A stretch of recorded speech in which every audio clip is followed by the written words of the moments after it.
with the scent of potpourri. Films we commit to memory. Crossing the felt ropes, watching from home on my TV, looking at all my eyes can see. They tell me I view obsessively. Hello and welcome to The Obsessive Viewer, a weekly podcast reviewing 2 new or recent release titles every episode with an occasional free-for-all segment at the end that we call Potpourri. I'm your host, Matt Hurt, and you can find more of my work, including my written reviews, full episode show notes, and the complete backlog of our episodes and spin-off podcasts at obsessiveviewer.com. And if you'd like to support us and get access to hundreds of exclusive episodes, you can join our Patreon at patreon.com/obsessiveviewer. This week on Patreon, my Severance Season 2 episode reviews that are dropping every Friday are in full force. This week, I'm reviewing episode 2 as it airs on Apple TV+. I'm very excited. The show is incredible, and very excited to dig into that on Patreon. And something new on Patreon as well. Either Tuesday or Wednesday, I'm not sure at this point in the recording, I released a companion review episode, which is a new concept I'm playing with on Patreon this year. Basically, when I post an episode of Obsessive Viewer, I'm going to have companion review episodes on Patreon for paid members. So since this week we're reviewing Wolfman, on Patreon I did a companion review of the 1941 Wolfman movie and the 2010 remake, The Wolfman. So those are available on Patreon. Once again, you can sign up there at patreon.com/obsessiveviewer for all of that and a bunch more content. And if you want to support me without messing with Patreon, you can always buy me a coffee, in quotes, with the link in the show notes of this episode. Okay, so tonight on the show, we'll be reviewing the new Netflix action comedy Back in Action in this week's secondary review. But before that, we're going to go over some movie news before we review the new Leigh Whannell Universal monster movie Wolfman in this week's featured review. And joining me tonight, once again, is my friend and IFJA colleague whose work can be found at MidwestFilmJournal.com.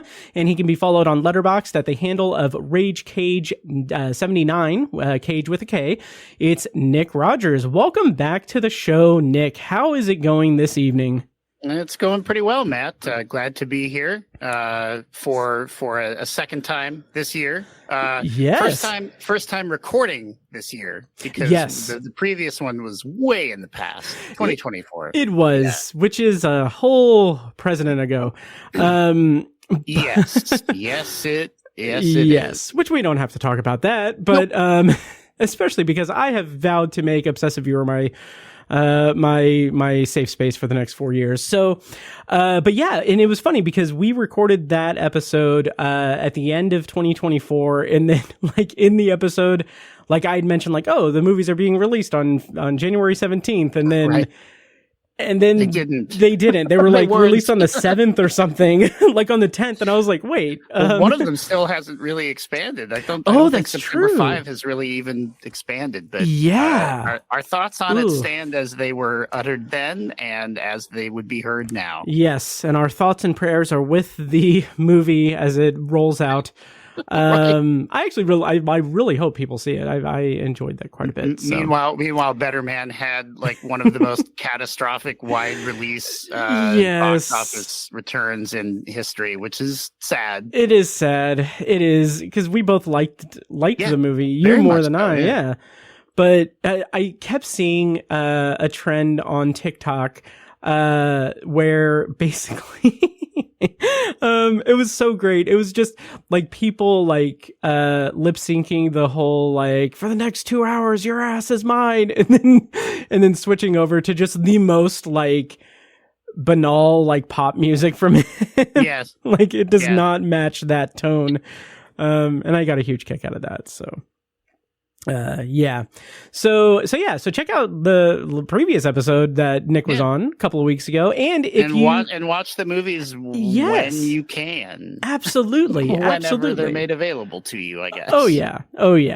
And also for everyone who listened to the Mammoth year in review episode last week, thank you. You're probably still listening to it it is by far the longest episode of Obsessive Viewer to date.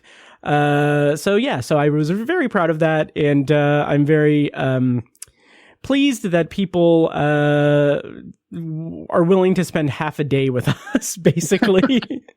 So half of a work day. But anyway, Nick, this is where I ask you, did you listen to the Year in Review episode? I'm grilling you on this. I have not yet listened to the Year in Review episode. I have to confess. But I am looking forward to digging into it. I don't know if it would all be in one sitting or not. I would hope not, honestly. Well, it's like when I did my Year in Review, like my article. It's like, it's insanely long.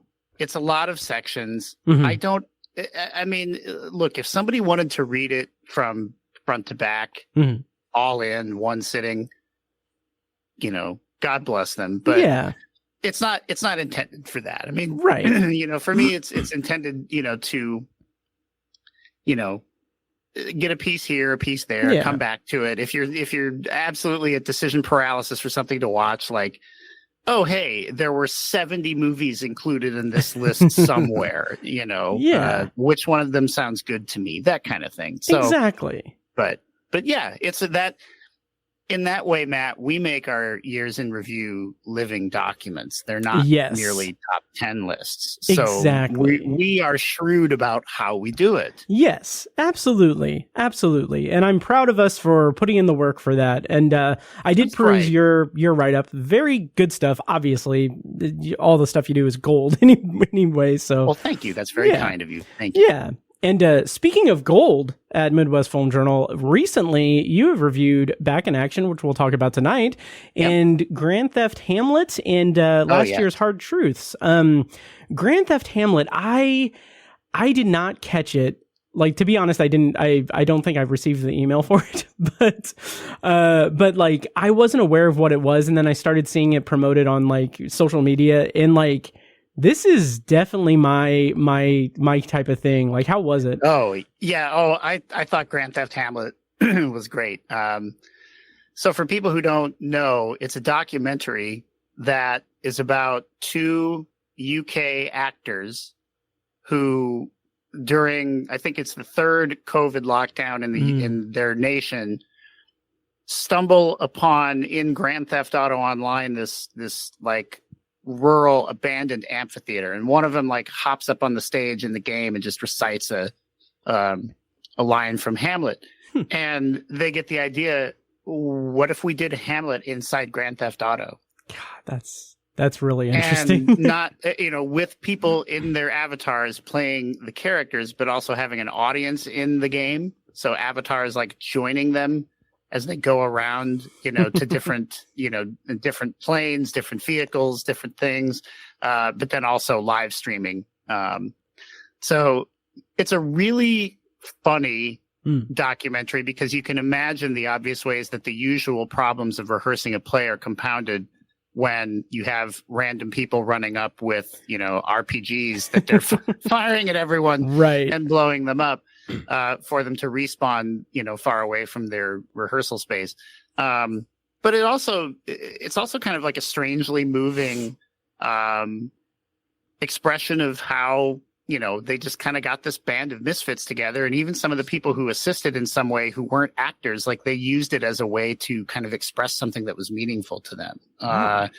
So yeah, very funny. I know it had just kind of a very limited theatrical release, but it's from Mubi, M-U-B-I, and they have a streaming service, and I'm sure it will be on there soon enough. So very nice. That's awesome. I'm gonna definitely check it out. What format is it? Like, is it like a documentary, or is it like is it just like? Well, it's entirely in game. There's save a very, very brief moment at the end. The entire film is set within the GTA Online engine. So there are a few things about it that I think they would have had to reverse engineer, just in the sense that they wouldn't have been capturing all of the footage. Yeah. At the moment that they, had the idea. It's like, clearly that's something that they had to go back and redo. Sure. But yeah, that's really what made it even more compelling for me. Is that it's entirely set in that space. And I don't know if you saw, I think you did. It's a really good companion piece to The Remarkable Life of Ibelin from last year. Mm-hmm. It's a little less somber. Right. I'm not going to say it's not somber in certain regards, but I don't want to say how. Okay. But yeah, just a very, and I sort of talked about this in my review a little bit.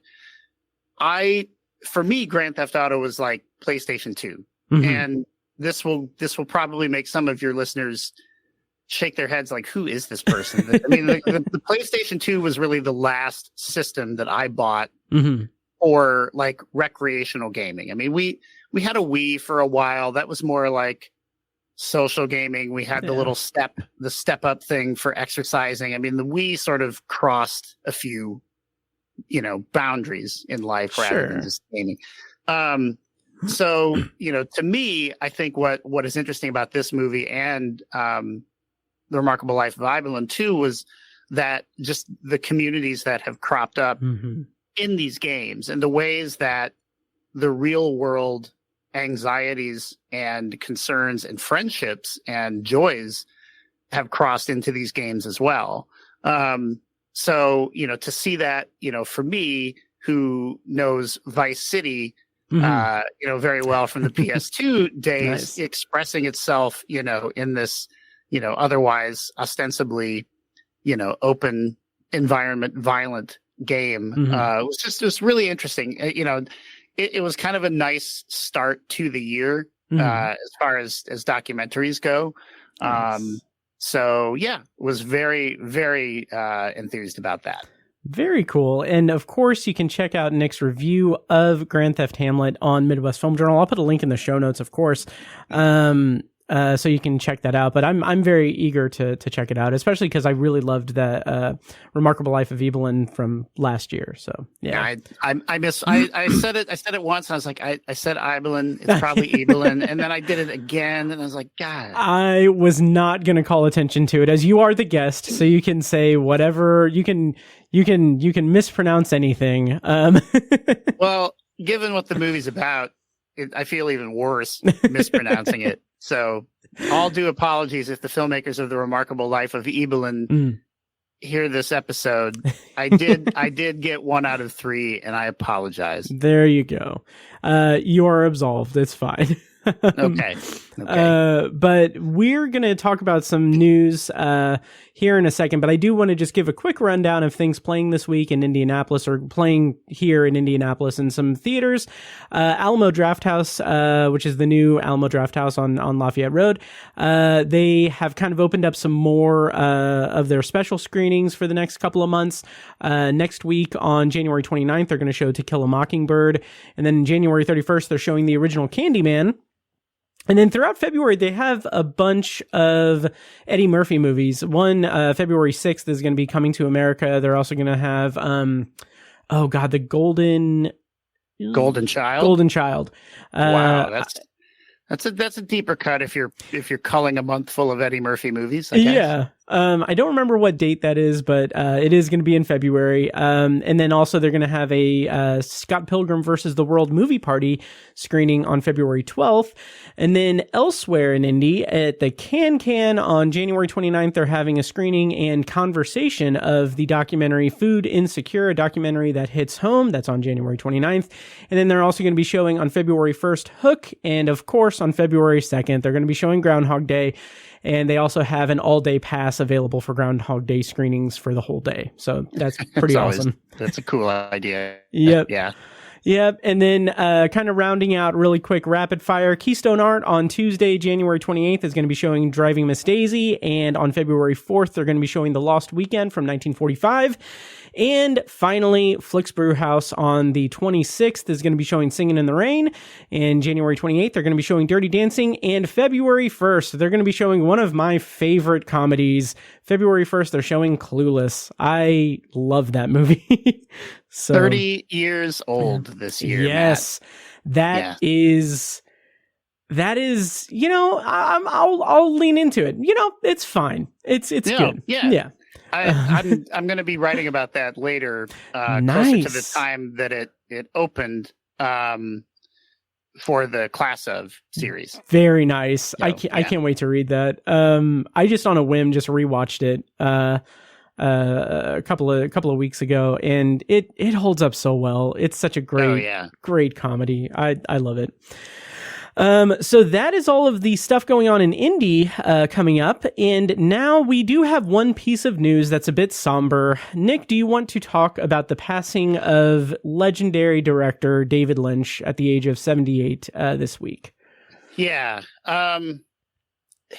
There, my colleague, one of my colleagues at Midwest Film Journal, Evan Dossie, he has said this too. I mean, there are this might sound weird for someone who reviews film, so many films and loves so many different kinds of film and loves the works of so many different filmmakers. It might seem odd to say that there aren't a lot of filmmakers whose passing would make me sad. Not in the way that like I'm a cold, heartless bastard who doesn't care that they are no longer here, but just in the sense that it would make me sad for all of the things that they never got, one final chance to say. Yeah. We got a lot of earth-shaking, mind-rattling, perspective-shifting work from David Lynch while he was here. Mm-hmm. But it was as such that you wonder what was yet to come that could have spilled forth. Obviously he had some health challenges, from, emphysema brought on by his smoking, which, he addressed that, very straightforwardly also, just in saying, this was a choice that I made, and this is a result of that choice. But I mean, to have read, that he was working on, or had been in talks about some things that never really came to fruition, you always just think, God, what would those have been? And he was a director where,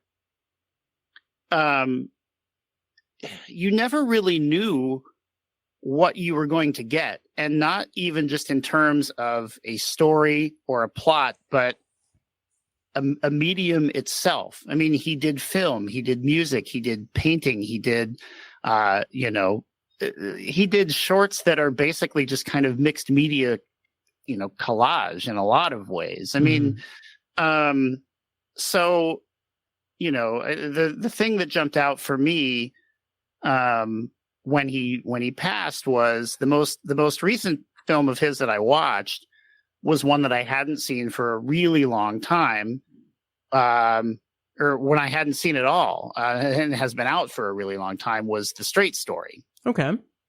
And for those who don't know The Straight Story, it's a film from 1999. It stars Richard Farnsworth as an old man who learns that his brother has fallen ill with a terminal illness, and he wants to see him one last time before he dies. And they're estranged; they're estranged siblings. He doesn't have a way to get there. He can't drive a vehicle, a car basically, and he doesn't have anyone to take him there. So what he does is he drives his riding lawnmower. Okay. 240 some miles that he needs to go to see his brother. So the movie is about, the challenge of that, obviously, right? The time it takes to do that. The frailty he has as an elderly person doing this, but also the people that he meets along the way, the people that, he, meets some measure of kindness from, that he can kind of commiserate with, over the course of this journey. And the funniest thing about The Straight Story is that David Lynch was very well known for intense, very high-pitched, not always violent, but often could be violent films. The Straight Story is a G-rated Disney movie. It is. Yeah. And yet and yet it's filled with a lot of the same concerns that drove a lot of his major works. That, that life is weird, it's rife with struggle and challenge, but also unexpected beauty. Mm-hmm. Those two things do not often reconcile themselves. And, I think David Lynch kind of lived in the remainder of that equation. And the movies that he did expressed what it's like to think about those not so easily resolved aspects of life, of existence, of human behavior. And it's sad that he's gone. It's sad that, we won't have one more project from him. But right. I mean, God, you could run down the list. I mean, Blue Velvet, both eras of Twin Peaks, Mulholland Drive, all of those to me are just unimpeachable classics. I mean, even something like Lost Highway, which I know, is divisive among people. I have not seen it in a long time. I remember, thinking that, there were a lot of impressive aspects of it, but it didn't really click for me as it did with a lot of other people. Just the scope and the, the ambition, visually, thematically, look at the people who have careers because of him too. Kyle MacLachlan, Laura Dern. I mean, they, Kyle MacLachlan said as much in his remembrance, in his tribute, that he owes the career that he's had to David Lynch plucking him for, Dune back in the day. Wow. So, just I think the other thing too, and I don't want to harp too much on him more about this, but I think the thing people say about David Lynch, is that, he, on the surface, you might think he had some very cynical, nasty view of the world, given how violent his works could sometimes be. And I think that he's acknowledging that. I don't think he's capitulating to that. And I think that if you were to go back and watch some of his works, whatever they may be, through the lens of, I think that's someone trying to reckon with the larger aspect of the human condition without wallowing in its worst. That's what I would say to folks who are maybe going back and reappraising or revisiting things of his. So truly a giant of creativity, even just beyond cinema. So yeah, that's a tough one. Yeah. Beautifully said. It's tough because David Lynch, for as much of a magnitude of a filmmaker he was to the film industry and to like the stuff that we do in watching films and everything, he is one of those directors that I have way too many blind spots with. In fact, I feel like I am going to, I feel like I'm admitting something horrible. I've only seen, I think we've maybe talked about this before. It's like, your blind spots are your blind spots. It doesn't make you worse. It doesn't make you better. They just are what they are. Exactly. Thank you. Having said that, I've only seen Mulholland Drive and The Elephant Man, and both of those were movies that we talked about on the podcast, and that's why I watched them. Was in episode 250, we reviewed that in Rear Window as a IMDb top 250 picks thing, and then part of the Ebert series we did in episode 331. We reviewed that in JFK, Mulholland Drive and JFK, but.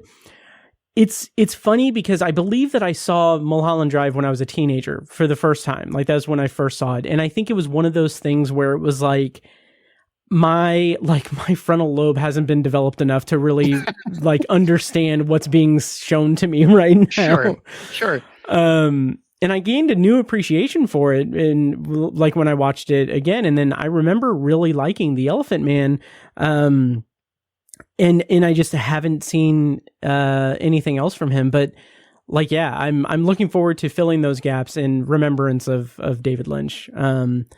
Because it's funny because like the headline from, I think it's Variety, says David Lynch, visionary director of Twin Peaks and Blue Velvet, dies at 78. Like, the term visionary director, like, it gets thrown around a lot. It's like something that like the cynical side of me is like, every director is a visionary because they're showing their vision of a film. Right. Like, that's what it is. But like, my understanding and my experience, limited experience with David Lynch, is like, yes, he was truly like a visionary, like, artist. And I did also watch the short film that he did with the monkey, What Jack Did, I think. Oh, yes. Yes. Yeah. So I'm looking forward to diving into David Lynch stuff. I started Lost Highway and then got very tired. So I'm going to circle back on that. So, yeah. Well, yeah, I mean, his movies kind of like they're, they very much play off of dream logic or lack thereof. I mean, dream logic's always been kind of a, inherent contradiction to me, but sure.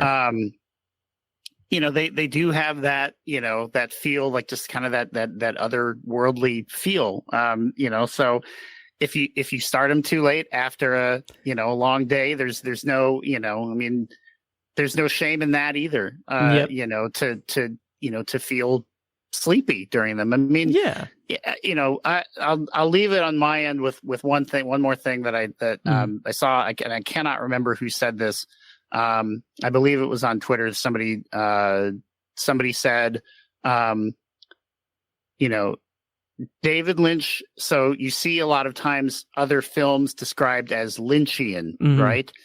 And, they said no one can really define what that means besides weird, which is not, which is a completely subjective thing anyway. And they said, and yet when you say something's Lynchian, you almost also know exactly what that means. So it's like you can't define it. You know exactly what it means. And whether that person intentionally did it or not, to me, that's kind of like, that's the messiness of the brain, the human experience, the spiritual ideas that are floating around in his movies. That it seemed like just kind of like an almost maybe accidentally brilliant summation of what he was able to do. Yes, I saw that too, and I thought that was brilliant. That was perfect.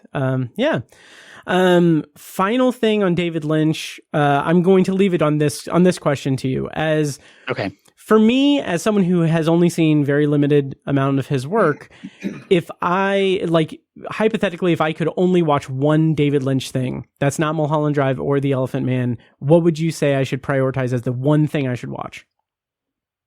I mean, the brat in me wants to tell you the entirety of everything under the Twin Peaks banner is one thing, and you should watch that. But okay, which I will say you should still do. But I would say if you are limiting it to one self-contained film, this is probably the easy answer, but it's to me still the best answer is Blue Velvet. Okay, gotcha. And yeah, I will eventually check out Twin Peaks, I'm sure. But you know people who can loan you the bulk of it if you need it. Yes. So, yeah. Yes. So you heard it here first. I will watch Blue Velvet at some point, and I will dig into Twin Peaks as well. And Nick Rogers has outed himself as Brat. So yeah. Fair. So okay. So what do you say we dive into the reviews tonight, Nick? Sure. Sounds good. All right. So after going through a lively discussion about the greatness of David Lynch, let's talk about the something of Leigh Whannell with Wolfman in our feature review. Our feature review is Wolfman, which is currently in theaters. It was released in theaters on January 17th. And the premise, according to IMDb, is a family at a remote farmhouse is attacked by an unseen animal, but as the night stretches on, the father begins to transform into something unrecognizable. Director for this movie was Leigh Whannell. Writers were Leigh Whannell and Corbett Tuck. And the cast includes Julia Garner, Christopher Abbott, Sam Yeager, Matilda Firth, and Benedict Hardy. And as I said at the top of this episode, I do have companion reviews of the original 1941 Wolfman and the 2010 remake on Patreon. The 2010 remake, I actually did not mind. It's an interesting movie, but yeah, of course we're going to do a non-spoiler and then spoiler review for Wolfman. When we go into spoilers, I will play a clip from the trailer, but you can check the show notes for timestamps to navigate around it as well. And those show notes are at obsessiveviewer.com/OV463. So Nick, what is your kind of history with Wolfman and with the Universal monsters, and how did you feel about this latest iteration? So I guess starting with Universal monsters, I mean that's something that I generally came to later on. Again, talk about blind spots. They are what they are. Those were some of mine up until a few years ago. Every year there's a challenge that is kind of a popular challenge on Letterboxd, where they call it Hooptober, and it's kind of in the spirit of Tobe Hooper, director of Texas Chainsaw Massacre and Poltergeist and many other horror films. And each year they have different criteria, and those criteria are often 6 different decades, 6 different countries, and then they kind of drill down into some specific things. So, what I try to do with that, I tend to be pretty finicky about horror movies, but what I tend to do with that is I try to make all of them. You have to do at least 31 since, October, 31 days. I try to make all of them something that I haven't seen before. Nice. So something that can tick off the boxes of the challenge, but something I've not seen before. So I've used that really over the last several years to dive into more of the Universal Monsters work, including the original Wolfman. So I did finally see that a few years ago, and I did really enjoy it. I'm a fan of werewolf movies. I mean, some of my favorites are probably a lot of other people's favorites. American Werewolf in London, being one of them. Obviously, kind of game-changing transformation effects for the day in that movie. I did, kind of at the end of, binging a bunch of, kind of dour, hard subject matter screeners, watch Werewolves from last year, in which Frank Grillo takes on a bunch of werewolves. It was kind of like a purge scenario where one night a year anyone can become a werewolf. So I mean, I enjoy the and as a kid, the Monster Squad, the Wolfman in Monster Squad, was always a favorite of mine, who has nards that can be kicked, for any fans of the Monster Squad. Matt, have you seen the Monster Squad? I have not. Another blind spot. Oh my God. Yep. Okay. Yes. Yeah. So Blue Velvet and the Monster Squad. So there's two sides of the coin for you. Anyway. And I'm still on the hook to watch Tightrope as well from the last time you were on. Yes, so yeah. Got a Um, full plate over here. but as we can talk about later, you did get one of my favorites, but we'll talk about that later. So yeah, I mean, I enjoy Wolfman stories. I mean, I think that, they're often kind of predicated on the subtext, right? I mean, because a lot of the standards are the same.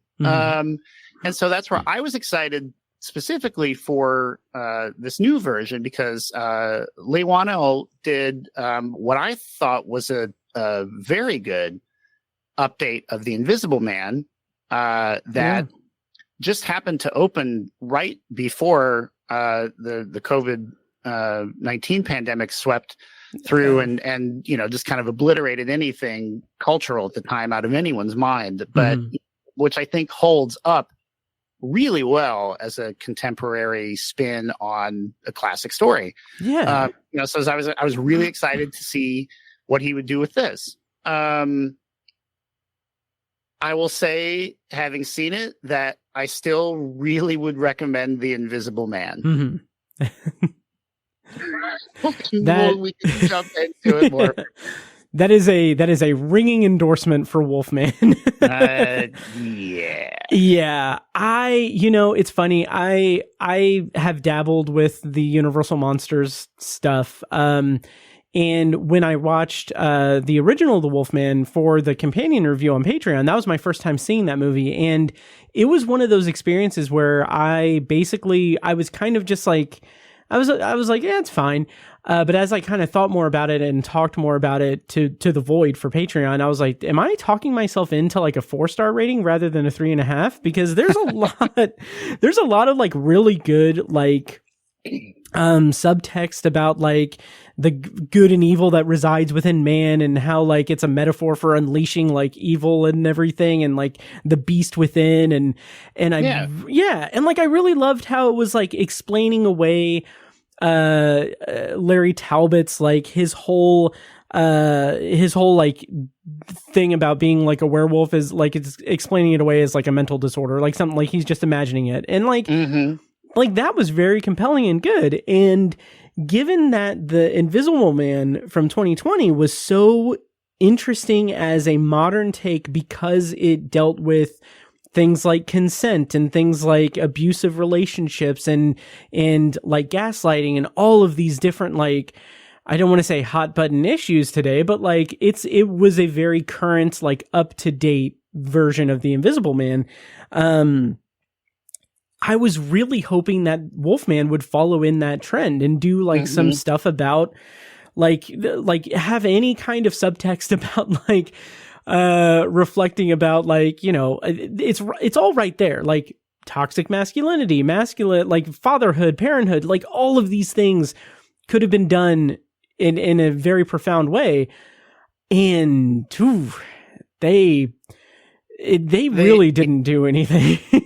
No, I mean, and all of those, you know, so it's interesting, Matt, you mentioned all those things. I mean, this is a movie where clearly those are the themes, the topics that are on the mind of Leigh Whannell, and Corbett Tuck, I believe, is his spouse or partner. Oh, okay.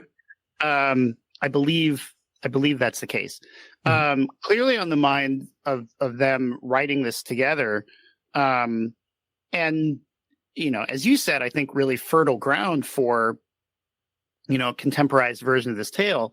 But beyond like just the briefest lip service, there's just none of that. No. You know, in a meaningful or scary or provocative fashion. It's just, yeah. I mean, the prosthetic effects are very good. Yeah. You know, I mean, you know, it's like, you know, nice or nothing at all. I mean, there are some, you know, the prosthetic effects are very good. I think the name of the designer of those, I think his name was Arjun Tweeton or Arjun Tweeton. I'm not sure how you pronounce his last name, unfortunately, and that's becoming a running theme for me apparently in this episode. Apologies.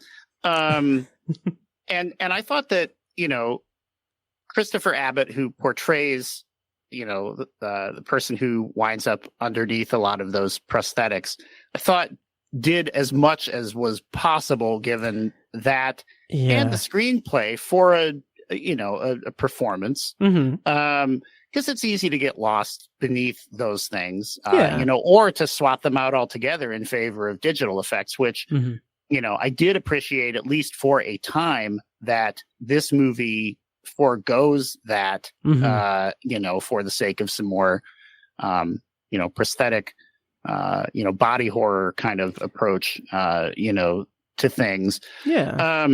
And there are a couple of interesting visual choices in this. You know, we could probably go into it more in the spoiler section. And one of which I you know, I thought, well, that's kind of interesting the first time. And then like the more they went to it without deepening it, I was just like, okay, well, I guess those are just pretty lights and, and, you know, somebody doing well in the sound mix.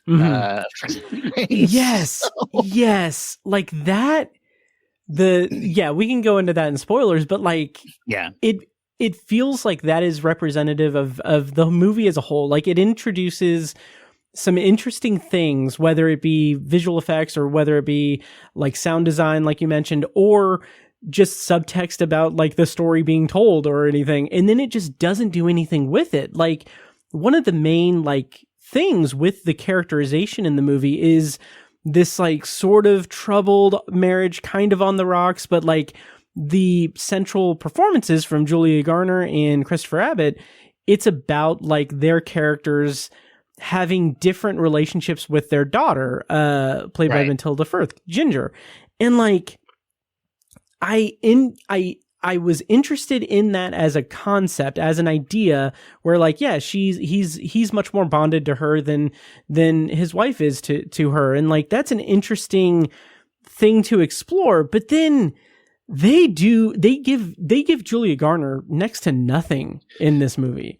Yeah, I'm glad you brought that up, and that I wasn't alone in that, because Julia Garner, anyone who's watched Ozark knows Julia Garner. She's also terrific in a movie from 2020 called The Assistant. Yes. She's actually done some studio-ish horror before. She did Apartment 7A, which came out on Paramount Plus last year. Was a prequel to Rosemary's Baby. Not a great movie, but she was very good in it. So a very excellent performer. I just thought she was terrible in this. I mean, but in her defense, like, she doesn't really get anything to do, because it's just like the character. There's a moment where I guess this isn't entirely a spoiler, because you kind of hinted at like the idea of like kind of the frailty of the marriage. So like one of the things that comes up, Julia Garner's character is very much a career-driven individual. Christopher Abbott's character is it's implied he's a stay-at-home dad. I mean, he's a writer. She is also a writer. It's implied that she's the breadwinner in the family. She does not recognize the things about his day that make him busy that he wishes she would recognize, things like that. They have some conversation where he says something like, you could spend more time with Ginger, and they're talking about going to this remote cabin, right? You could spend more time with Ginger and you could work on your book. And she says, I'm not so sure that I'm good at that. And he says something like, you're a great writer. And like, she goes, I mean, spending time with our daughter. And I was like, what mom's going to say that in a one-on-one conversation with her? I mean, it's there's little fake, there's just like little fake and just unbelievable things that they give her to say. And it's just, so she's bad in it, but she also doesn't have much that's good to work with. Oh, absolutely. And the things that are there for like the characterization and everything are just examples of the screenplay telling us and not showing us. Like, we learn that they're having kind of trouble in their marriage because they're saying it to each other for the benefit of us watching. And then like, yeah, she's a journalist and he's a writer who's in between jobs. And that's all we know about their jobs. That's all we know about who they are and like everything, which is weird for a movie where the family dynamic is supposed to be center and like, yeah, it's just so like void of any kind of depth. And it's like, even when we kind of, the movie begins with this kind of extended prologue about, Blake, Christopher Abbott's character, his backstory with his father, like that's interesting. That's a pretty compelling kind of opener, but even that, just like it hints at or it directly tells us feelings that his father has that he's imparted on him as being like a military guy and like talking about how his job is to protect him and everything. And it's like, yeah, okay, but like you're not, like it feels like that was like the thesis statement for the movie, and then it just like hints at that throughout it as the theme, but it just doesn't do anything good with it or interesting with it. Yeah, or more to the point of a horror film, scary. This movie is not scary. Oh no, not at all. Anyone going into it, even for just the superficial thrill of good scares. And I don't mean jump scares necessarily. I just mean like there's nothing ominous about this movie. There's nothing terrifying about it. Like there's no there's just, I don't know. It just it felt like such a first draft of a pass. Yes. We can talk about this a little bit more in the spoiler section. I mean, there's a movie to me that as I was watching it, I was like, God, this movie just so desperately wants to be this movie. Oh, interesting. And is so pathologically incapable of matching it because, like you said, we learn nothing about these people beyond the narrative wheel of their misery that like sends them to this, secluded spot of Oregon.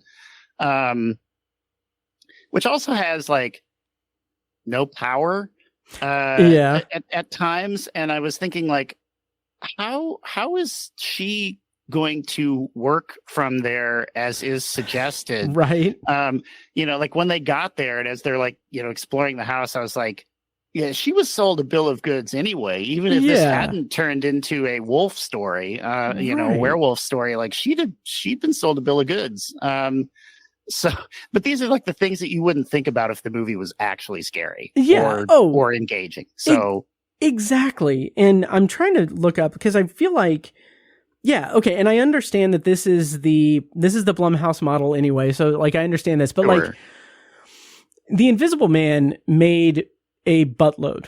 Even with COVID and everything, it was highly, highly successful. Yeah. And it's not really, I don't think it's really a spoiler to say this, but like this isn't connected to that in any narrative sense or anything. There's no post-credit scene. There's nothing tying it to it, but it is in that wheelhouse because it's Universal Monsters. But like for them to pare this story down to make it such an isolated thing of like this family, very few characters in the movie in this one location.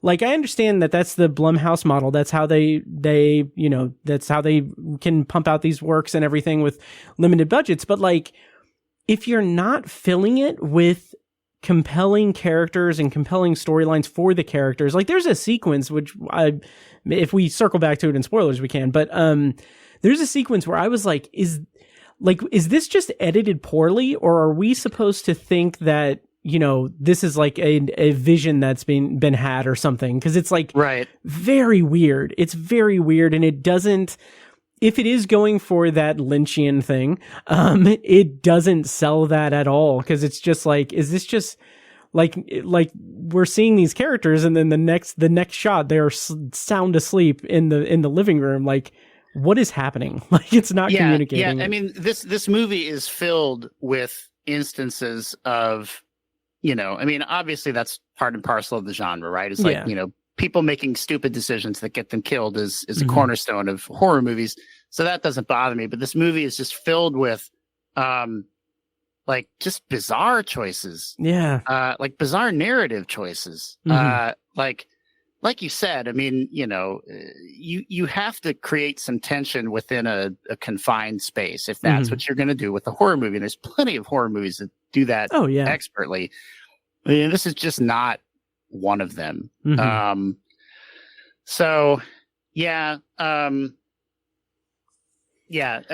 I feel bad because, like I said, I mean, this was something I was, anticipating pretty heavily because of The Invisible Man. Yeah. This just feels like a whiff to me.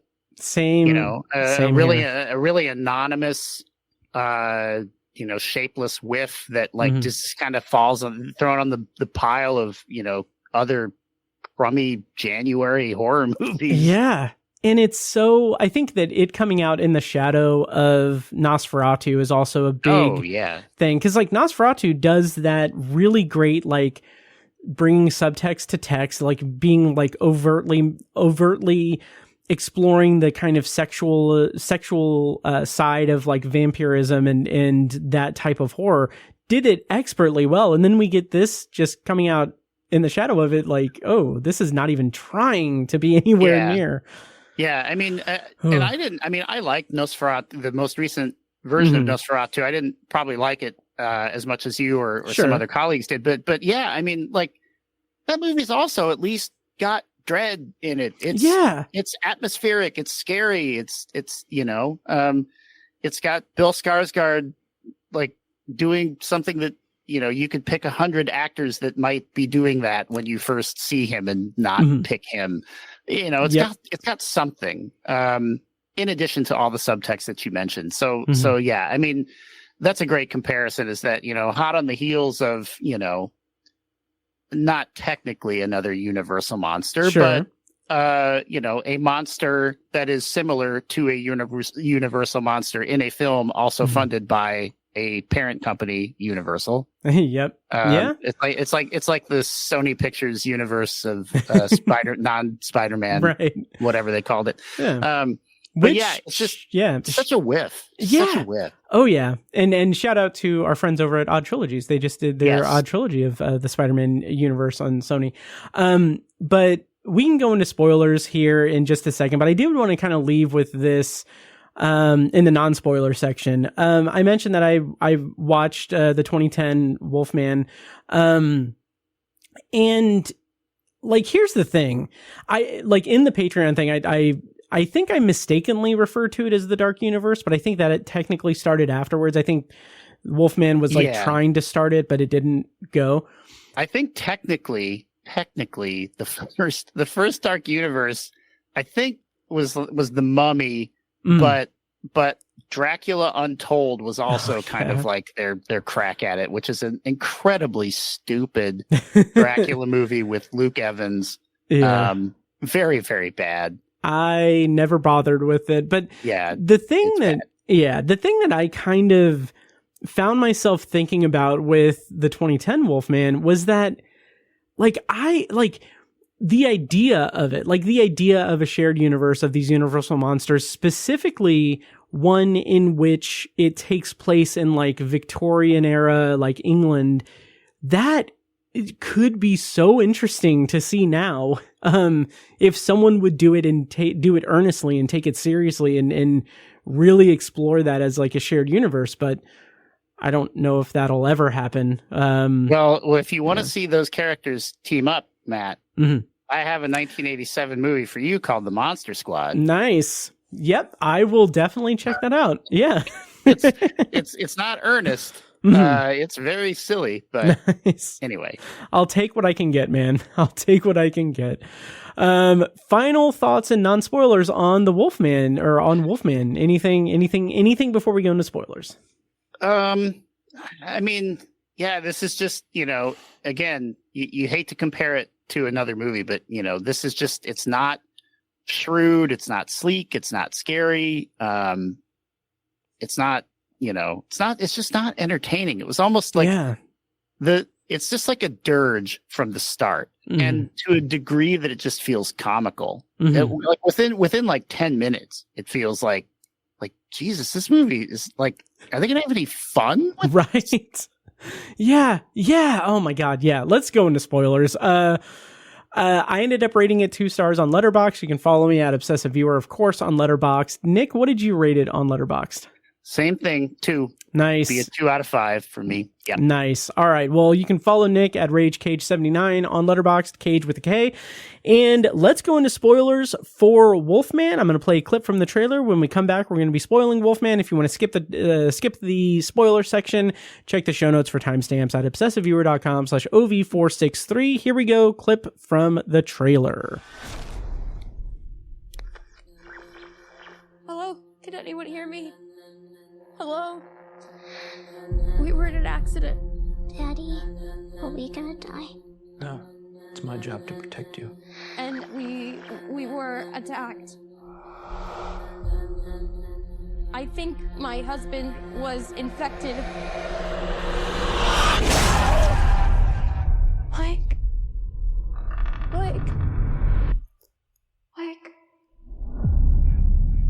All right, and spoilers on for Wolfman. Nick, I kind of want to get us kicked off with talking about the family dynamic and how, like, again, we kind of circled around it a little bit, but like the opening scene, the moment where I was like, oh, we're in trouble here is when Christopher Abbott, it's the first scene with him and his daughter in the movie, and she's walking, she gets on the like barrier thing, and he yells at her, and like when he's like, I'm sorry, I shouldn't have lost my temper, you just scared me, like the way that is just like the most, like you said, first draft pass at foreshadowing, at subtext, at anything is just atrocious. I mean, I'll say too, I mean, I'll preface it by saying it's not offensive, but it's just kind of lazy. And I would say I knew this was going to be probably not that great when it opens with the text about,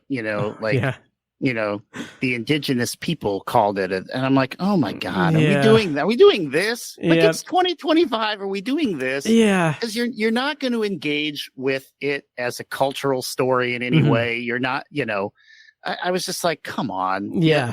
And like you said, so like that felt first draft to me. The thing with his daughter felt first draft to me. So the movie that this so desperately wants to be, is David Cronenberg's The Fly. That's what it wants to be. Blind spot for me. So I will tell you that a lot of the things that frustrated you about this are done exceptionally well in The Fly. Nice. And part of that has to do with, I mean, it's not entirely a spoiler for you on The Fly to say that things don't go well. But part of like The Fly is it hits me. There's a moment at the end that hits me every time. I won't tell you what it is because I don't want to spoil it for you, but it runs in such stark counterpoint to the joy and promise and romantic spark that you see between Jeff Goldblum and Gina Davis's characters in The Fly, right? So you watch the arc of their relationship move from this joyous, full of potential, these people clearly enjoy each other's company, their intellect, their ideas, to, just horrible ending, of that. Like, one of the bleakest possible endings to that. Okay. So here they want to try for the same thing, with a, graphic deterioration of, Blake's, mind, body, emotions, soul, what have you. But it's like the first thing you see these people do, the husband and wife in the family, is sniping at each other. Yeah. About, her taking a work call at the dinner table while he's making dinner. And that's another first draft thing, by the way. Yes. I was like, okay. Yeah. And like, also it just there's no context whatsoever. Like, right. I don't need to know what her job is as in the newspaper or whatever, but I need some kind of context as to why, like any kind of history, anything. But yeah. Yeah. And so you don't have the arc of seeing them as happy people, even in a modest regard to the challenge of, how they're going to deal with him turning into a werewolf, right? In seemingly irreversible fashion. So I was like I said before, I was like, is this thing going to be fun? Is this thing going to be interesting? Is it going to capitalize on having, two, I think, very good actors? Yeah. In Christopher Abbott and Julia Garner in this, and it just doesn't do any of that. No. I'm going to hold back on what I would have otherwise said because you haven't seen The Fly. Okay. And you will absolutely know the moment of that movie that they try to make happen in this movie. Okay. And you'll probably chuckle even more to yourself at how badly they bungle it in Interesting. This compared to The Fly. Because there were a couple of things. So here's the thing. The reason why The Fly is a blind spot for me, and why I honestly, this kind of sort of goes back to why I haven't really watched that much David Lynch or Cronenberg, is that I am not good with body horror. Like, oh yeah, I am very like squeamish with that, and like. Even in this movie that's relatively tame, there are a couple of moments that are like pretty like decently done. Yeah, that's one again, like this movie has its moments. Yeah. And I think that in a movie that cared more about setting up people that you understand, empathize with, rather than just shoving them into like the most hokey marital strife situations possible. Yeah. The things that happen to Blake in this, you know, and we're in spoilers, so we can say like, you know, him feeding on his own arm, you know, for sustenance, and chewing off his own leg to escape a trap. I mean, those are things that, like, man, in a better movie, like The Fly, that's the stuff that, like, you wince at it because it's awful to see, and you wince at it because you are also affected by how much of a 180 it is from like this bright, vibrant, you know, relatably human character that you've seen at the beginning of the movie. You care about the characters. Like, I didn't care about Blake. No. But what's funny is that, like, now in the aftermath of The Substance, whenever something kind of gross happens in a movie like that, like, I even thought that in this movie, I was like, I survived The Substance. I can take this. I can do this. Yeah, I can tell you The Fly, though grotesque in a way that you may not like, is like JV level next to The Substance. Okay. In terms of like good. In terms of like, you know, in terms of like pounding intensity. Right. Yeah. Yeah, like The Substance, I said it last week that, like, it's a movie I rated 5 stars. I don't know if I have the stomach to watch it again. It's just, it's incredible. That's totally fair. Yeah. But see, that's another great example of like, before that movie ratchets into, you know, insanity, it does a great job of establishing through the narrative and Demi Moore's performance why you are so disgusted by what happens. Yeah. Oh yeah, absolutely. So yeah, and I on its face, I like the idea of like a slow transformation. You know, that it's like a viral thing. I mean, you know, usually in wolf movies it's like this quick, you know, it's like this quick transformation. You know, so I like them changing up that idea of it. You know, I'm all for a new spin on things. The thing that I liked the first time they did it was the moment where he was incapable of understanding what they were saying. It was like he had moved into like this complete like mental state of existence where he was like incapable of understanding human speech. Right. And so I thought that was interesting. And I thought, like, you know, okay, well, maybe they'll come up with some creative method of his attempt to, you know, bridge that. You know, and then they just didn't. Yeah. And like they use it a couple more times, and I'm like, okay, this is like the tortured metaphor you have for the couple that cannot understand each other, which again would be sad if you saw how well they worked at any one given time and they weren't already at each other's throats before they get to this, you know, remote house in you know, nowhere, Oregon. Right. The other thing that I kind of liked about, or at least in theory rather than execution, was so like you've seen The Wolf Man. I mean, you've seen some of the other Universal Monsters movies. Like, one of the things that I like that they do is they kind of introduce some, you know, levity or, you know, like interesting secondary characters who have like the cursive knowledge about what this monster means, right?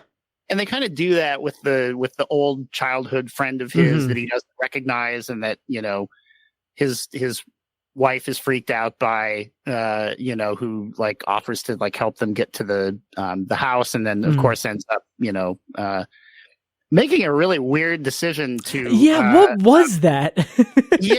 So their moving van that they take to the house, that sequence was okay in terms of energy. I mean, it was very short, but like their moving van truck ends up like sideways over like a valley, you know, in this forest that they're in, and the guy, I was like, does the guy not understand like that like, they're sideways, and if he opens the door, he's gonna fall and break his neck? Does he not understand gravity?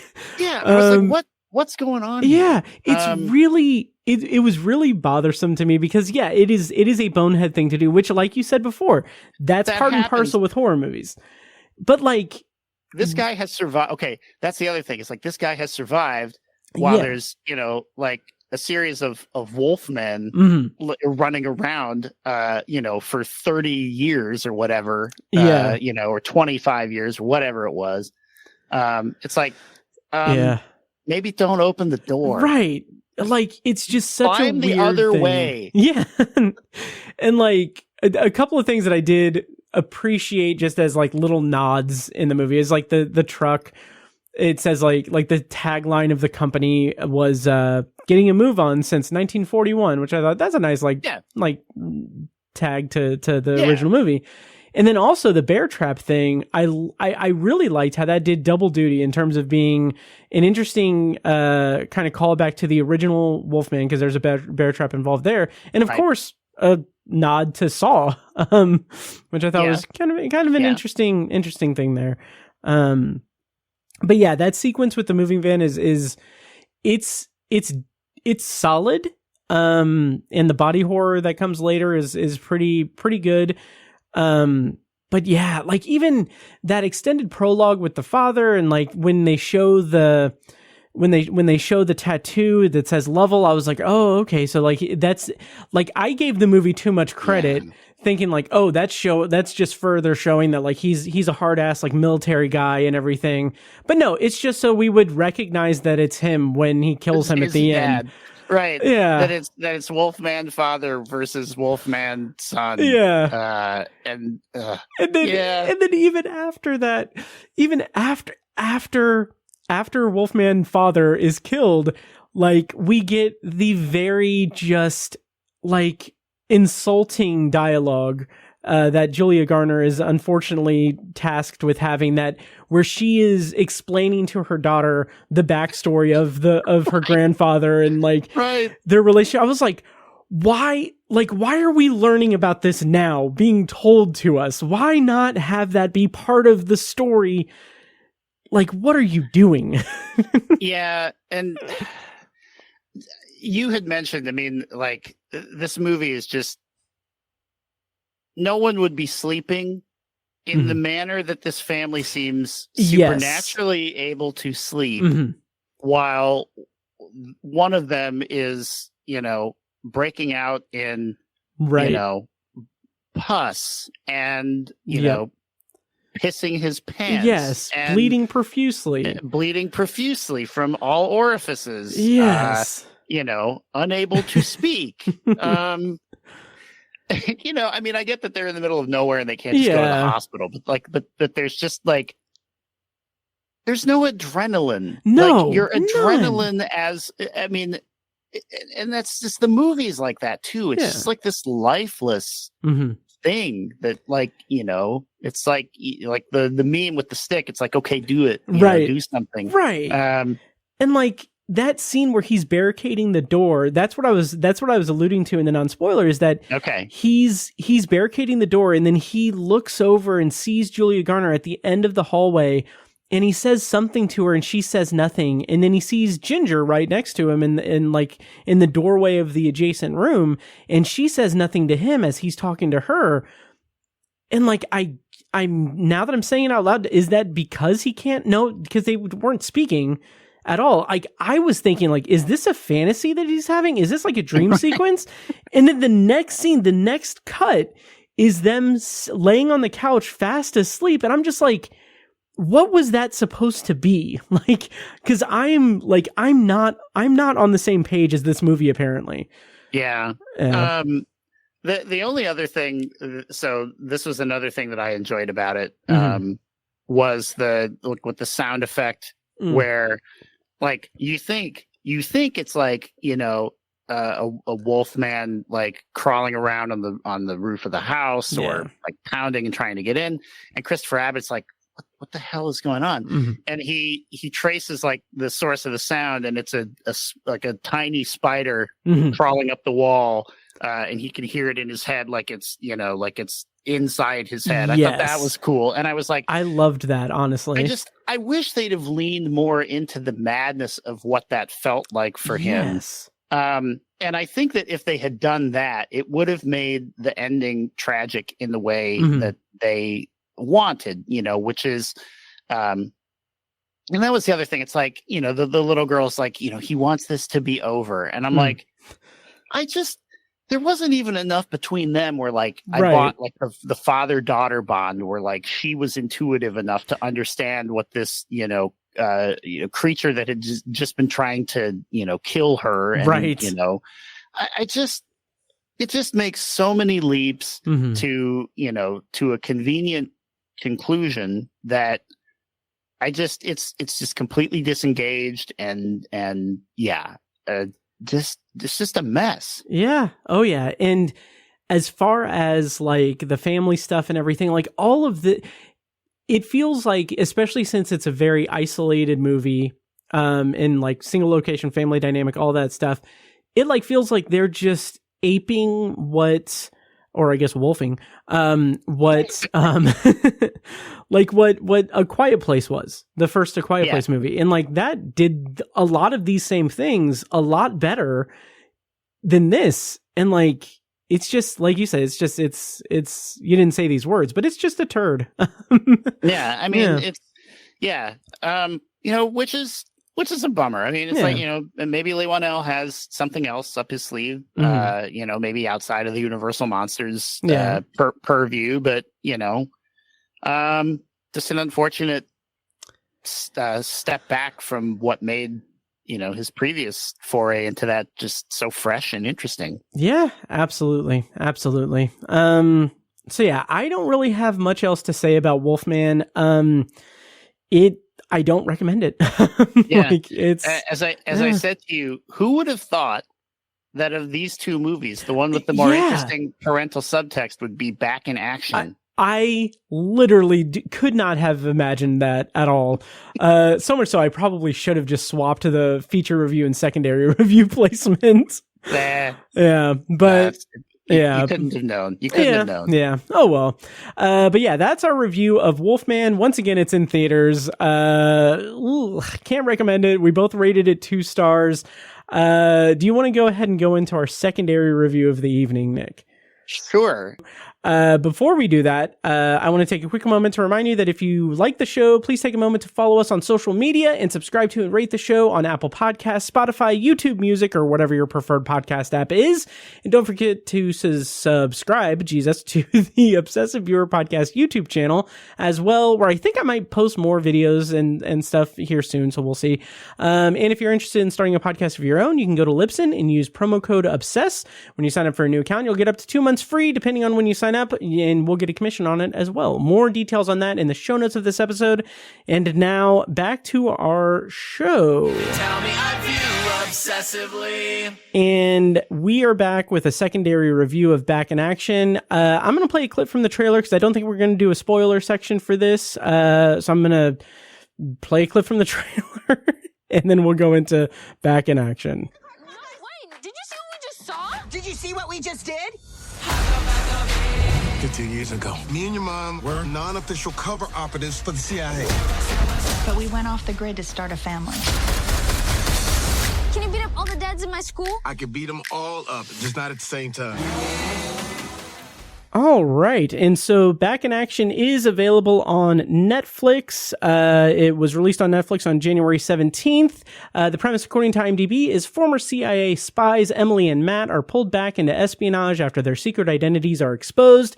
Director was Seth Gordon. Writers were Seth Gordon and Brendan O'Brien. The cast includes Jamie Foxx, Cameron Diaz, McKenna Roberts, Ryan Jackson, Kyle Chandler, Glenn Close, and Andrew Scott. Nick, Back in Action. How do we feel about this movie?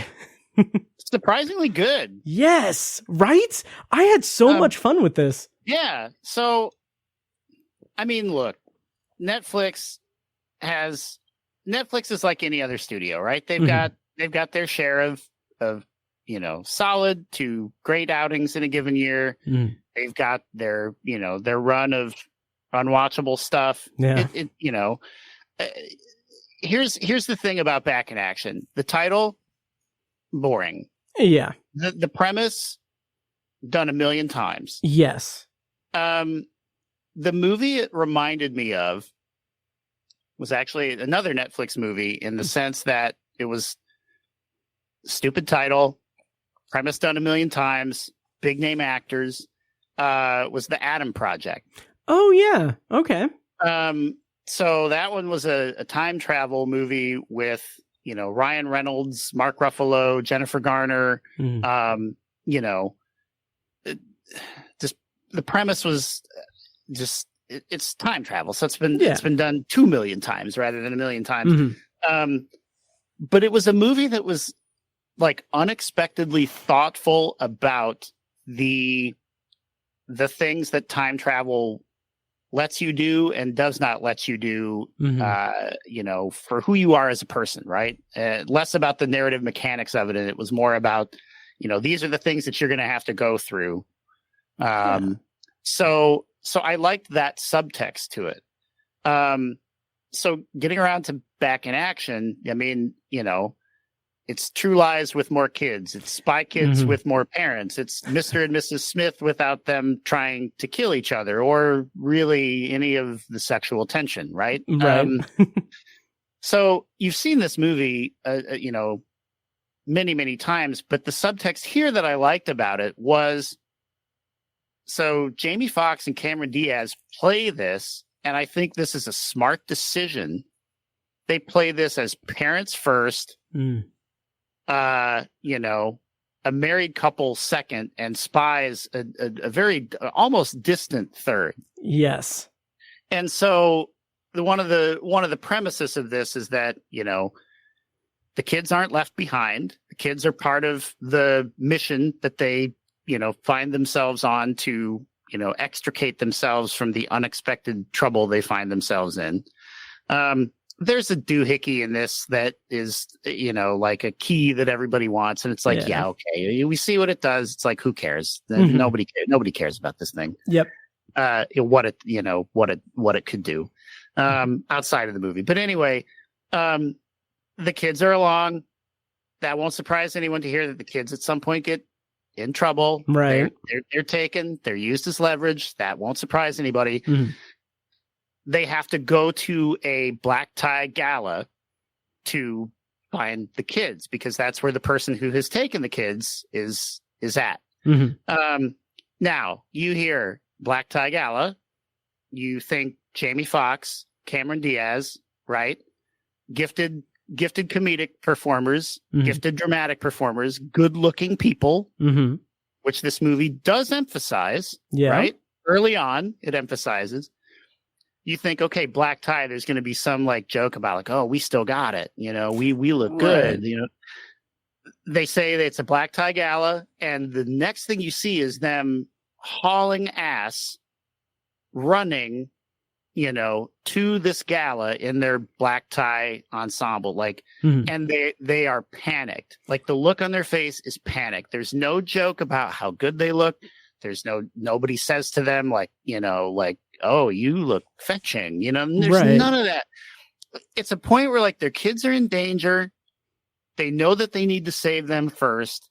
If they can prevent the destruction of the world through this like skeleton key for global infrastructure, like great. They want their kids back. Right. it's a very basic thing, but that's one thing that stood out to me about this. That's a kind of a subtextual thing. Mm-hmm. The second one was the fight choreography, which is not all that special. Right. But they're always fighting together. Yeah. And that's something that I thought was cool too, in the sense that, you know, Jamie Foxx isn't off like, you know, beating the crap out of like 10 people by himself, and Cameron Diaz is, you know, taking on 2 people. It's like they're always fighting together. They're, you know, they'll kind of rough one up and throw one to the other one for the finishing blow. You know, it was just kind of a cool subtext to it. And as you mentioned, Glenn Close is in this. She's been in a lot of Netflix movies of late. True. Most of them bad. But in this one, she, you know, I don't want to say who she plays exactly, but she also plays a character that I think allows the parental dynamic of this to come into play in an unexpected way, which is that you either forget or misremember a lot of things from your past as a kid as it pertains to your parents, right? And the things that, you know, the things that might trouble you about that or bother you about that. Yeah. And this movie pauses to think about those things, you know, when it doesn't need to. It could move on to, you know, the next set piece or the next, you know, bit of plot information. So I realize I've made what is still a action comedy about spies sound a lot like softer and cuddlier than it is. And it's still kind of like, in the end, it's like, okay, it's got to tick these boxes, right? It's got to do these things.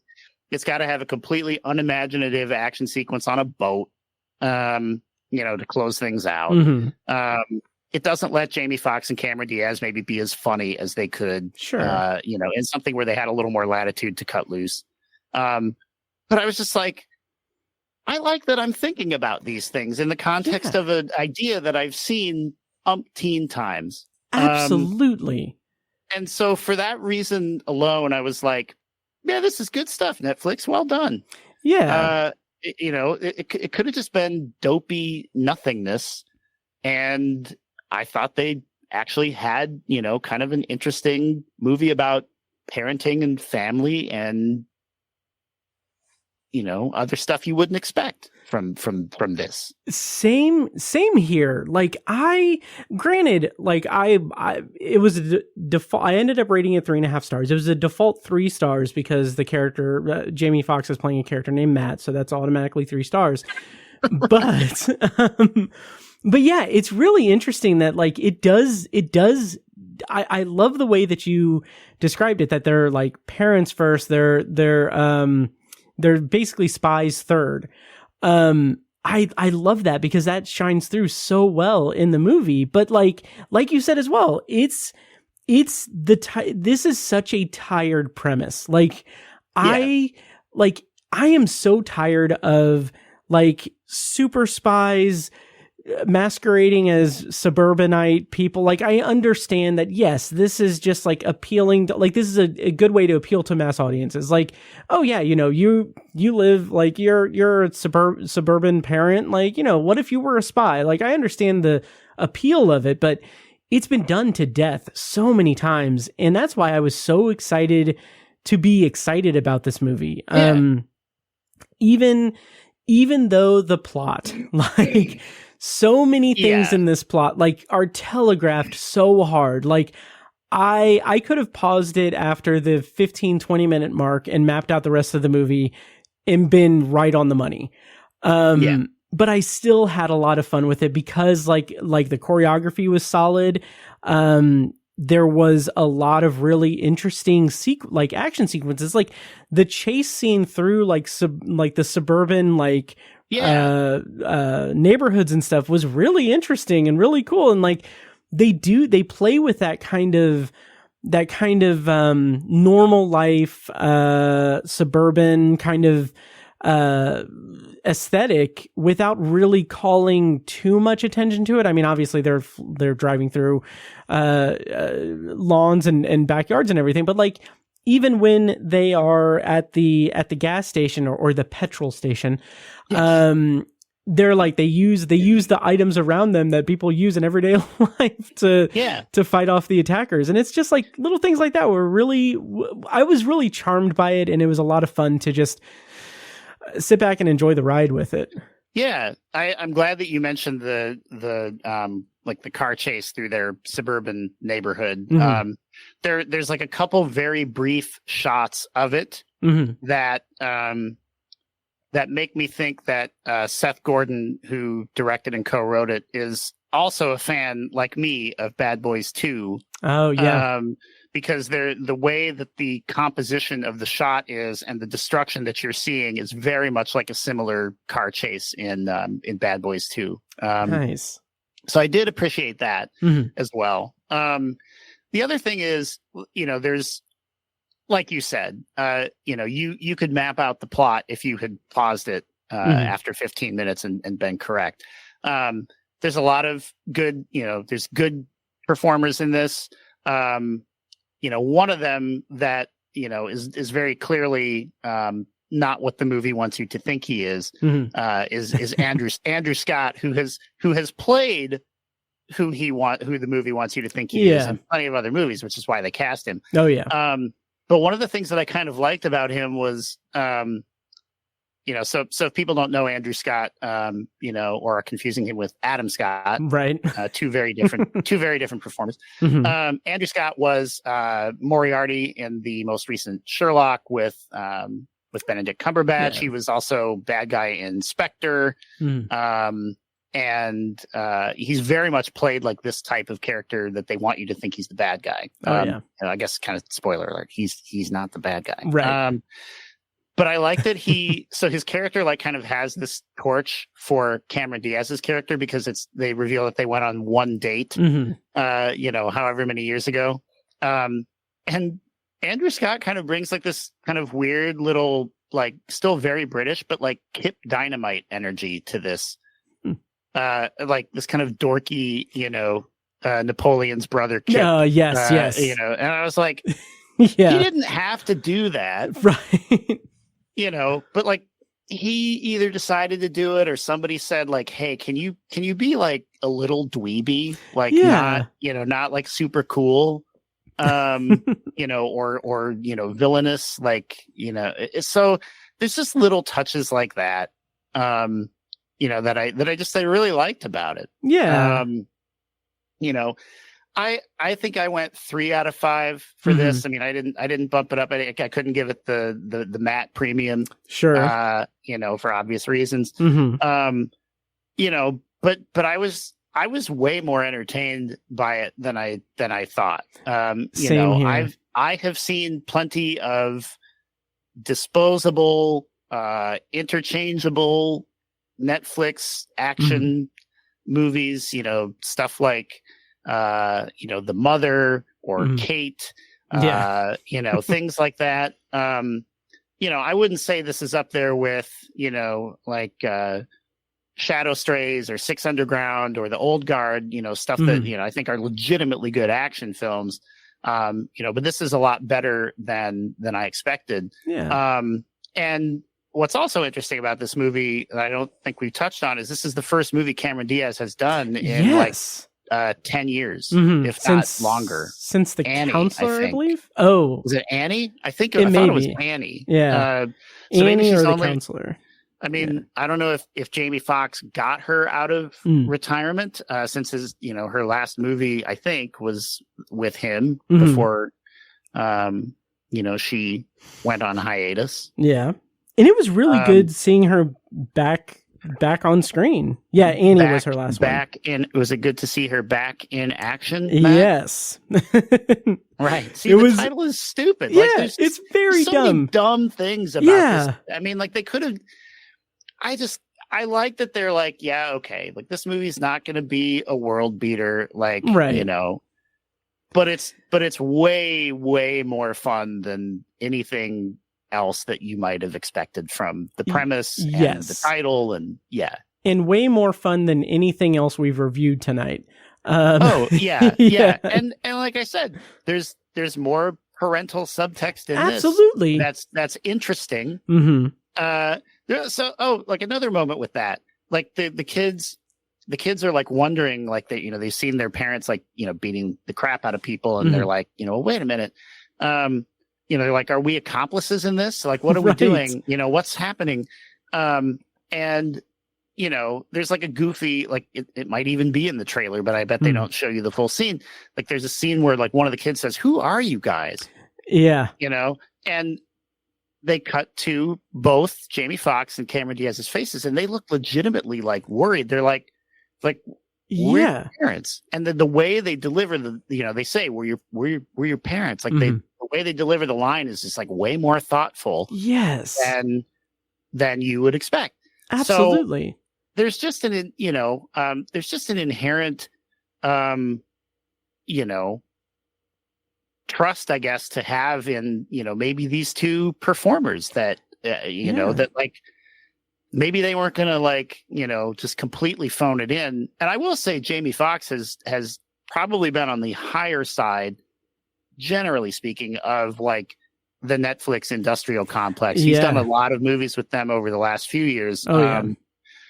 He has a good kind of supporting part in They Cloned Tyrone. Oh yeah, that's right. From a couple years ago, which was really good. And there's a vampire action movie that he's in called Day Shift. Day Shift, yeah. That is also a lot of fun. Oh yeah. Like this is all stuff that just gets buried by the algorithm after like 2 weeks. It's sad because like Day Shift is a whole lot of fun. Yeah. Oh yeah. So yeah, I mean, I like that it took two people who, are good at a lot of different things. It maybe played down the comedic stuff, maybe a bit to a detriment, but it played up the dramatic stuff in a way that you didn't expect. And it just kind of meets in the middle with this interesting mix of things. Yeah, absolutely. Which is the approach that a movie like this needs to make in terms of differentiating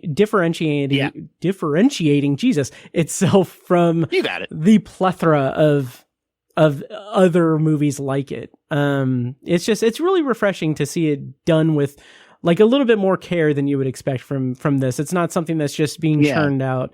The other thing I want to mention, and I don't know if I have like the words to describe like how like Netflix has this certain aesthetic. Netflix movies, when they have like action set pieces and stuff, have this like very like, I don't know, I'm sure it is for a lot of times like CGI enhanced, like this like gloss to them that I usually just feel like, oh, this looks like kind of, it looks a little nondescript with being descript. Like it's a weird like middle ground. It's like almost like realistic, but then it's like, it's not realistic at all. But like, I don't know if I can really put my finger on it, but I didn't mind it here, but it's just something I don't know if you have any thoughts on that or ways to better describe it. No, I mean, I get what you're talking about. I mean, a lot of times it looks like something that they filmed to put on a demo for a TV in a Best Buy showroom or something. Yes. So like they crank up the like the torch mode on the TV, the brightness, all that stuff. I know what you're talking about. I did feel like there was a little bit less of that in this, at least in the sense of like, okay, dumb action sequence in a boat, on the Thames, to end the movie. It's clearly not real. Right. But it looked like they maybe had a few more passes over it to make it look more realistic than it normally would. Yes. So that certainly counts for something. I know exactly what you're talking about. It's like they talk about like certain studios like have a sheen. Their movies have a sheen that you can tell like, oh, this was a Warner Brothers movie. Right. This was a Universal movie. It's almost like in some ways like a psychological thing. It's like, Netflix has a sheen. You are right. Yes. And this movie does toss that aside in a way that really does work. Yeah, I agree. Yeah. So I think that's all we've got for Back in Action. Would you like to see more Back in Actions going forward? I don't know if they should push it. That was my thought too. I would say the things I disliked about this were, when they move away from the family stuff, like the bumbling, boy toy, IT guy from MI6 trying to say, I was like, okay, the guy's not funny in this. Yeah. Jamie Demetriou's been really funny in a lot of other things. I'm like, he's not funny in this. Why do they keep going back to him? Yeah. All the stuff with, I won't say which cast member, but that they would turn up later anyway. Like all the stuff with him, it's like, that's the good actor cashing the check and not doing anything of note in this. Totally. But I mean, I would say, don't push it. They do. That was also dumb. I didn't even remember that until you brought it up. They do set up the potential for a sequel, and it's just like, don't push it. Yeah. Just leave it as it is. Absolutely. Yeah. Yeah. So I did enjoy it. Solid 3 out of 5. So yeah, I think they could keep it at singular action. Mm-hmm. Yep, I agree. I rated it 3.5 stars, and I enjoyed it quite a bit. Between this and like Carry On, which I thought was very solid and very solid. I'm more attuned to watching more like Netflix original like action movies like that. Yeah, I think so. So like to go to your point too about like the sheen and kind of how things look. I think Carry On was not necessarily made for Netflix. Right. I think it was like part of a partnership they have with Amblin, Steven Spielberg's production company. So, like that movie looks like a movie. Yes. Except for the goofy sequence in the car where it goes all like rubber man for 2 minutes. And that's the weird. I loved that sequence, even as ludicrous as it looked, and it was wild. It was fun. Yeah. But yeah, I mean, I don't know. Maybe the pendulum's kind of swinging back, like kind of the Mission Impossible thing, where it's like let's try to make this look real, or So I don't know. We'll see what happens in the future. But it's funny you referenced the movie Kate, which is on my short list for an upcoming companion review on Patreon. So curious to see how that fares with me. I hope you enjoy it more than I did. Thank you. So that is our review of Back in Action, and we're going to kind of wind down really briefly because we're running a little short on time, but we're going to finish out the episode with a brief stint of Potpourri, which is the section of the podcast where we close down the episode with thoughts on things we've watched, things we're looking forward to, whatever we want, as long as it smells good. And Nick, I have one thing for Potpourri, which you alluded to earlier, but if you have something you want to bring to the table for Potpourri, I will let you have the floor as you are the guest on the show. Not really on purpose, but maybe just kind of subconsciously feeding one into the other. I mean, I've kind of been hitting up more of the foreign language genre films that I kind of missed kind of from last year kind of into early this year. So things like The Prosecutor with Donnie Yen, legendary action star, directing and starring in a movie that's kind of equal parts like John Grisham legal thriller and Donnie Yen ass beating showcase. Not the best in either regard, but it has its moments. And I also watched a Korean film called Escape that is about a North Korean civilian patrol officer who is about to be at the end of his tenure, but decides that he wants to just escape anyway, but like to desert from the service. Interesting. So he, it's unlike a lot of Korean genre films, it was much tighter narratively. So it was like, 90 minutes, pretty straightforward, get in, get out. So there's that. And then also perhaps inspired by the escape theme of that, I watched The Count of Monte Cristo, the most recent. Oh, yeah. Which is a longer and a little more faithful to the novel take on that story. The trade-off, I guess, is that it's nice to have a modern version where you don't have to necessarily root for Jim Caviezel anymore. Sure. But you don't get to hiss at Guy Pearce. That's the trade-off. That's a shame. Yeah. So yeah, just, none of these movies are terribly demanding. Count of Monte Cristo is a, classic tale. They don't really do a whole lot to tinker with it, but that's largely because it works. So nice. I guess just getting caught up with the perhaps somewhat less prestigious international fare from the last couple of months. Nice. I am very curious about The Prosecutor. I'm gonna definitely check that out. I like everything I've seen with Donnie Yen, so very curious about that. It's funny. We're 20 days into the new year, and I feel like I have purposefully avoided circling back and watching 2024 movies because I want to just kind of take a break from that after the awards crunch. Yeah.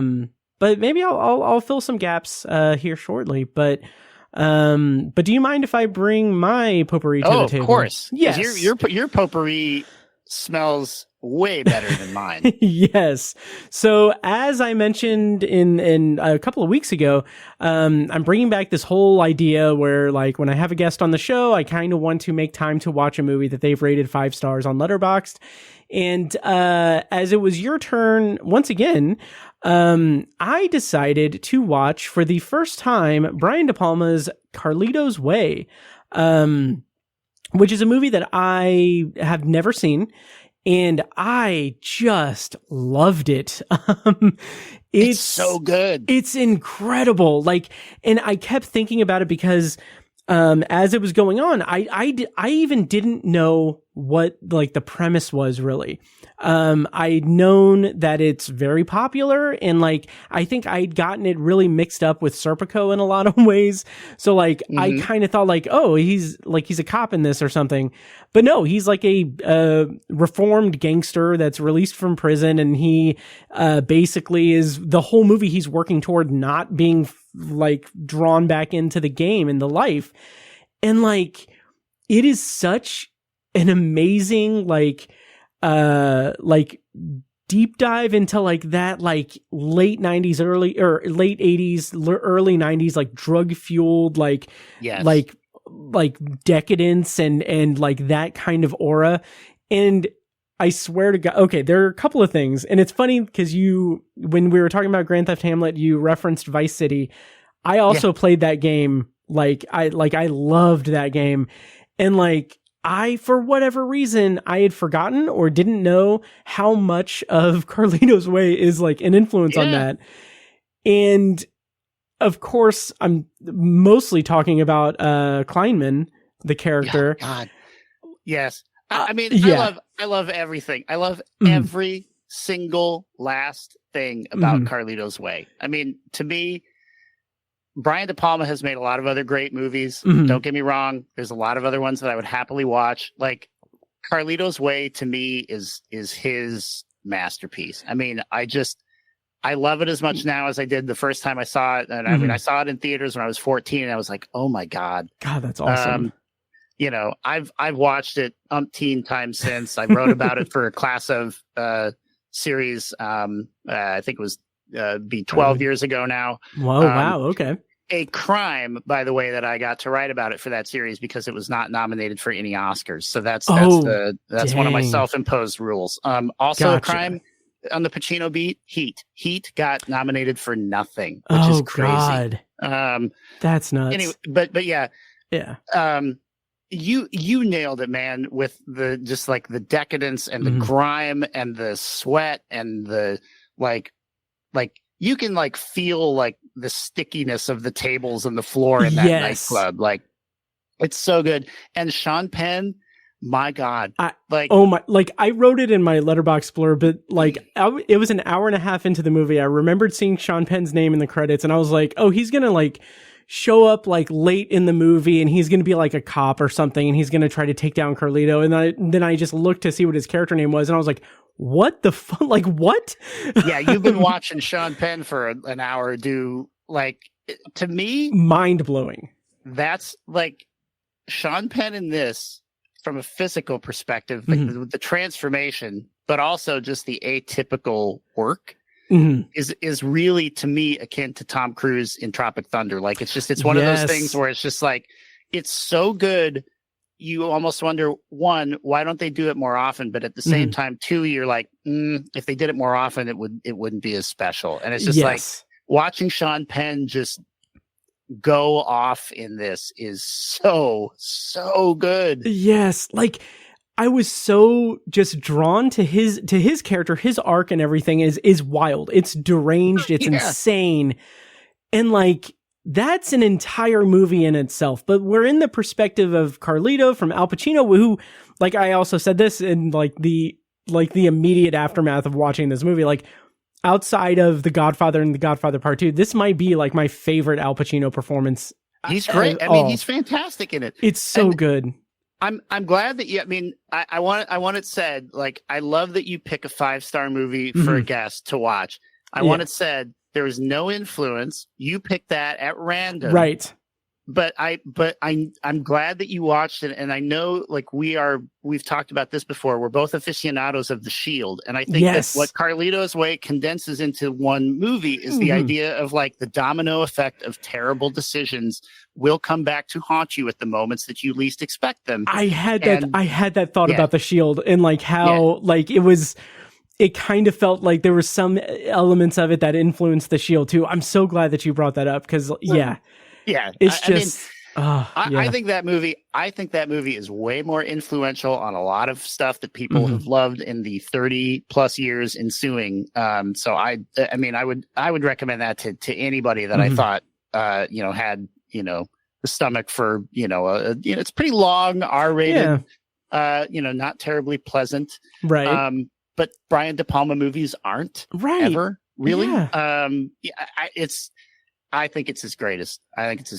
Work. It's so good. And a couple other really quick things. One is I was tickled by this because when I logged it on Letterboxd, I looked at like all of the the main like top rated reviews and everything, and one stood out to me, especially since a couple of weeks ago, what I said in the episode a couple of weeks ago, all it said was Brian De Palma's Unforgiven. And I was like, holy shit, that is a good point. Because the whole time I'm thinking like, okay, well, one of the things that I loved about this movie was that it made me think, it made me want to go back and watch Scarface from '83, because I'm not a fan of Scarface. Like that movie, I haven't watched it in several decades at this point, but I was never a fan of it, because it's like that grimy glorification of Tony Montana as he's growing a drug empire and everything. And this just feels like the mirror image of that. This feels like the other side of the coin. And like, it kind of reminds me a little bit of some of the conversation that was going on around David Fincher's the Killer from last year, a couple of years ago, how it kind of felt like he was reckoning with the like kind of masculine energy of Fight Club and kind of reconciling that in a new movie. And like, this feels like this is Brian De Palma doing that with Carlito's Way and Scarface. But like the bringing it into conversation as his Unforgiven is just like, it's perfect. It's a perfect thing, because it fits really well. I mean, again, this may seem like, blasphemy to some, De Palma fans that might be listening. I think his two best movies were Carlito's Way and Mission Impossible. The first. Oh, Mission interesting. Which I mean, yes, the first Mission Impossible is still very much a summer blockbuster, but you do not see that type of perspective, paranoia, panache. Like, you just don't see it. you don't see it anymore. I love the newer Mission Impossible movies, but they operate at a different level of sophistication for me than what De Palma did with his first one. So yeah, I'm so glad you picked that one. Nice. That was like a perfect, like, close your eyes, spin the wheel, and pick Carlito's Way. Yeah. Awesome. And the other thing I want to say just really quick is just that finale, the chase sequence. It's so good. It is a freaking masterpiece. 50,000 times about this movie, but it's just like everything about it rules. It's so good. Just the way the fluidity of it is like it's like I've never seen something like that before, or I've seen imitations of it and not registered it as being an imitation. Without spoiling it, part of why it's so good is like it gets you thinking like, there's no way. Yeah. There's no way. Oh yeah. There's no way. Absolutely. Absolutely. and then the shield. Yes. Right. Yep. You know what I'm talking about. Oh yes. God, it's so good. It's so freaking good. So yeah, that's Carlito's Way. I'm glad you rated it 5 stars, so I had an excuse to watch it. Not that I, need an excuse, but yeah. So that's our episode. Nick, thank you so much for joining me for this episode. And I've got to say, you've been on now 2 episodes this year. We've reviewed Better Man. We've reviewed Wolfman. Can you commit to finishing the trilogy with Dogman? Dogman, I don't know. Are we going to have to build out a quadrilogy? Because I thought you were going with a Working Man, which was the... that is isn't that what it is? Is it a Working Man?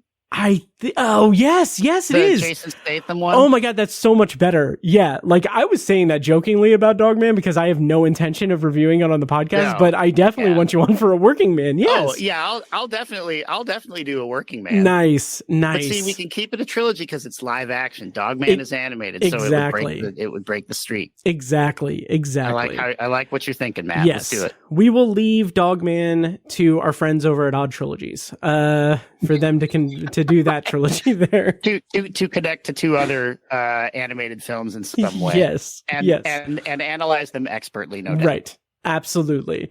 So that does it for this episode. Nick, can you tell people where they can find your work and where they can find you online on the internets before we go? You can find my work at Midwest Film Journal, which is just midwestfilmjournal.com, all one word. No line breaks or spaces or characters or anything. And you can find me on Letterboxd. I am at RageCage79 and Cage with a K. Anything that I don't write about in full on Midwest Film Journal, you can find there. And you can find all my back catalog of reviews on Rotten Tomatoes as well if you search me there. Nice. Well, thank you once again for joining me. It's been a pleasure. It's been a blast. And and we'll talk soon, of course. And that's it for this week's episode of The Obsessive Viewer. As always, thank you so much for listening, and make sure to follow the show on social media and subscribe to and rate the podcast on your preferred podcast app. Also check out Obsessive Viewer Podcast's other shows, Tower Junkies, a Stephen King podcast hosted by Tiny and myself, and Anthology, the Twilight Zone and Classic Sci-Fi podcast hosted by me. Next week on the show, I'm reviewing Presence and Companion. So that'll be next Thursday, and I'll have a companion review on Patreon for that as well. In the meantime, check out my Patreon reviews of Severance. And until then, thank you so much for listening, and we'll see you in the next episode. And now, enjoy this short clip from a recent Patreon exclusive episode. For the full episode and more Patreon exclusive content, sign up at patreon.com/obsessiveviewer. And then from there, it turns into this whole big mystery surrounding like the beast and the werewolf and everything and the village itself and all of this mysticism. And I thought it was pretty interesting. And like, I feel like I'm a little bit insane because I thought that this was going to be hot garbage throughout the entire runtime. Now, it's not a perfect movie. It's not even it's not a great movie. It's maybe not even a good movie, but for what it is, it's pretty surprisingly solid. And what I mean by that, by it not being maybe that much of a good movie, is that it is the kind of fatal flaw of this movie is that while I respect and appreciate and enjoy the Victorian setting and the overall aesthetic, the fatal flaw of the movie is that it doesn't it doesn't go that extra mile to make it gothic, make it atmospheric and creepy. And thank you for listening to the Obsessive Viewer podcast. This episode was produced and edited by me, Matt Hurt. If you have feedback, thoughts on our episodes, or just want to connect, you can email me at matt@obsessiveviewer.com. For more information on this show, including a full archive of our episodes and show notes, visit obsessiveviewer.com. And if you enjoyed the show, please give us a follow on social media and subscribe to us on your podcast app of choice so you never miss an episode. Also, consider rating and reviewing the show on Apple Podcasts, Spotify, and Audible to help increase our visibility and grow our community. If you want to support the show and get early access to new episodes, as well as a steady stream of exclusive episodes, you can join our Patreon at patreon.com/obsessiveviewer. For information on more podcasts presented by obsessiveviewer.com, visit obsessiveviewer.com/podcasts. Our theme song is A Little Mad Sometimes by As Good As It Gets. For more of their music, check them out on Spotify and at asgoodasitgetsmusic.com. Thank you so much for listening, and we'll see you in the next episode. Get up to 2 months of free podcasting service with Libsyn. Check out the show notes for your promo code to get started podcasting today. Marketing is hard. But I'll tell you a little secret. It doesn't have to be. Let me point something out. You're listening to a podcast right now, and it's great. You love the host. You seek it out and download it. You listen to it while driving, working out, cooking, even going to the bathroom. Podcasts are a pretty close companion. And this is a podcast ad. Did I get your attention? You can reach great listeners like yourself with podcast advertising from Libsyn Ads. Choose from hundreds of top podcasts offering host endorsements, or run a pre-produced ad like this one across thousands of shows to reach your target audience and their favorite podcasts with Libsyn Ads. Go to libsynads.com, that's LIBSYN, ads.com today.